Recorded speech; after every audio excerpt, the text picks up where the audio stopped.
Welcome to today's Explainer. We're diving right into a truly fascinating journey into the heart of modern artificial intelligence. We're going to look at the hardware-software co-design of FlashAttention, tracing its evolution from version 1 all the way to version 4.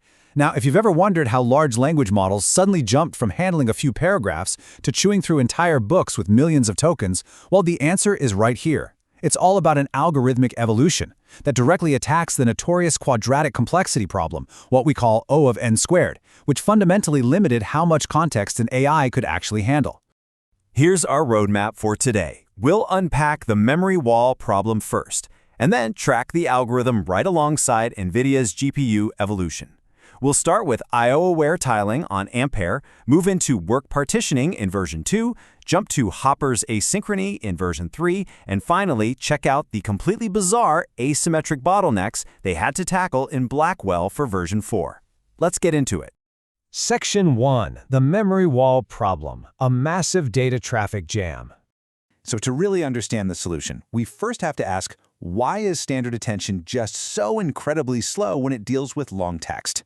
Mathematically, the attention mechanism calculates a relationship score between every single word and every other word in a sequence. Because it relies on computing these dot products for every token pair, it scales quadratically.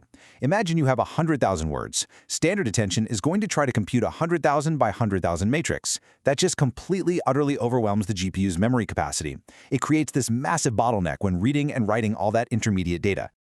To really grasp this, we need to understand the difference between being memory-bound and compute-bound. Think of the GPU's high bandwidth memory, or HBM, as this massive but kind of slow warehouse. Then look at the GPU's static random access memory, SRAM. It's an ultra-fast on-chip memory, but it's tiny. It's like a really small workbench. Traditional attention wasn't actually limited by how fast the GPU could multiply matrices. It was memory-bound. It took every single piece of intermediate data off that fast workbench, walked it all the way back to the slow warehouse, and then did it all over again.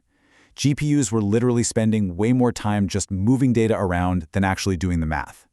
Moving to Section 2, FlashAttention 1, I/O-aware tiling and changing the paradigm on Ampere. The massive breakthrough with FlashAttention was a concept called I/O awareness. Historically, academic papers and standard models usually just counted floating point operations, flops, to measure efficiency. FlashAttention was a brilliant departure from that. Actually, scratch that. It was a total paradigm shift. Instead of trying to reduce the number of math operations, the creators realized the real secret was minimizing those agonizingly slow memory reads and writes. They built an algorithm fully aware of the physical constraints of the GPU's memory. How'd they do it? Through a technique called tiling, combined with a brilliant mathematical trick called online Softmax. Step 1. Split the matrices into smaller blocks or tiles that fit perfectly on that tiny, fast SRAM workbench. Step 2. Compute locally. Normally, a standard Softmax needs the entire row's values to be calculated before you can normalize anything, but online Softmax cleverly keeps a running maximum. It scales values on the fly, meaning the algorithm computes the weights without ever needing the whole row sitting in SRAM at once. Step 3. Only write the final finished output back out to the slow HBM warehouse. By skipping those intermediate reads and writes, FlashAttention 1 bumped the GPU's flop utilization up to a very respectable 25 to 40%. Section 3. FlashAttention 2. Work partitioning and breaking the compute bottleneck. Okay, so with the memory bottleneck solved by version 1, the focus shifted entirely to compute efficiency. FlashAttention 1 parallelized the work across the batch size and the number of attention heads. But here's the catch. As models push for these incredibly long context windows, your batch size naturally shrinks just to fit in memory. That leaves a bunch of the GPU's streaming multiprocessors sitting completely idle. FlashAttention 2 fixes this by additionally parallelizing over the sequence length itself. It's absolutely crucial because it keeps all of the GPU's multiprocessors fully occupied, even if your batch size is just 1. Furthermore, they completely re-engineered how the work gets distributed among warps. Those are the basic 32-thread execution units inside NVIDIA GPUs. FlashAttention 1 used a split K scheme. That meant multiple warps computed partial sums that had to be added up later. It caused this massive synchronization traffic jam in the shared memory. FlashAttention 2 shifts to a split Q scheme. Now, warps get completely independent rows of the query matrix. Since they compute independently, there is virtually zero synchronization overhead. It's so much cleaner.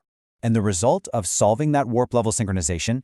A massive 2x speedup over the original FlashAttention.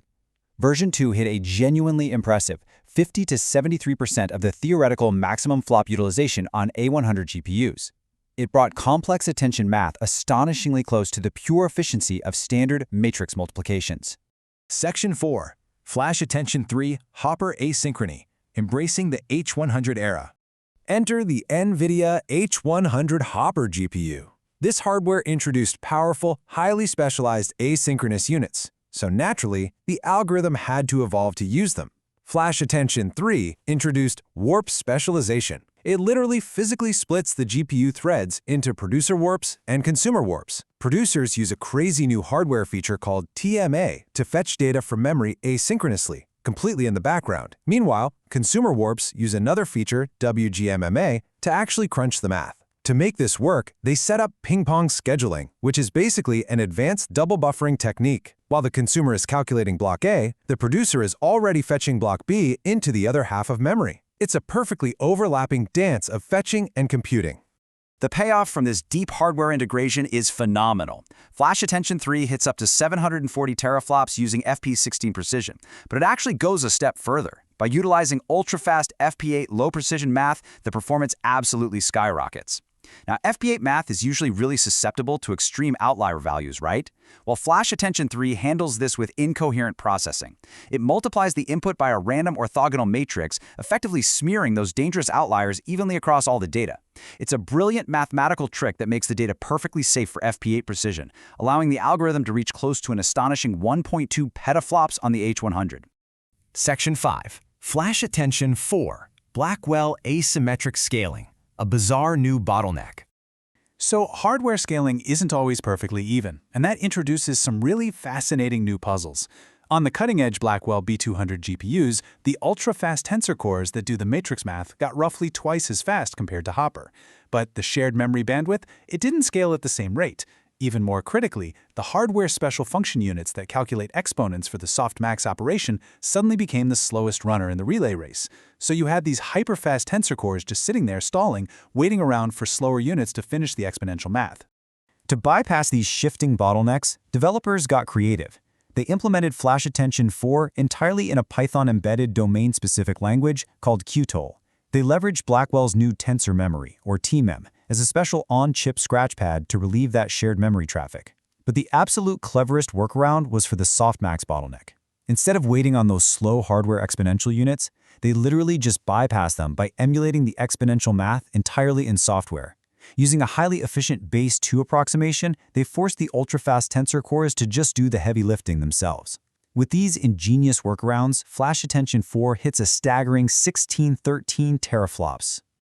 So as you can see, FlashAttention isn't just a static piece of code, it's a living algorithm that perfectly illustrates this continuous hardware-software co-design loop. Versions 1 and 2 solved the memory wall and optimized partitioning for Ampere. Version 3 mastered hardware asynchrony for Hopper. And now version 4 tackles asymmetric scaling and software emulation for Blackwell. The algorithm morphs exactly as the underlying silicon demands. Which leaves us with a pretty provocative final thought. As GPU architectures continue to evolve in wild, asymmetrical, and totally unpredictable ways, how is the software going to have to contort itself next? What bizarre new bottlenecks will the very next generation of silicon present? And what kind of deeply mathematical tricks will FlashAttention 5 need to deploy to solve them? It's this endless, highly technical, and absolutely fascinating dance between silicon and software, and it is quite literally powering the future of AI. Thank you so much for joining me on today's Explainer, and keep your eyes on the hardware.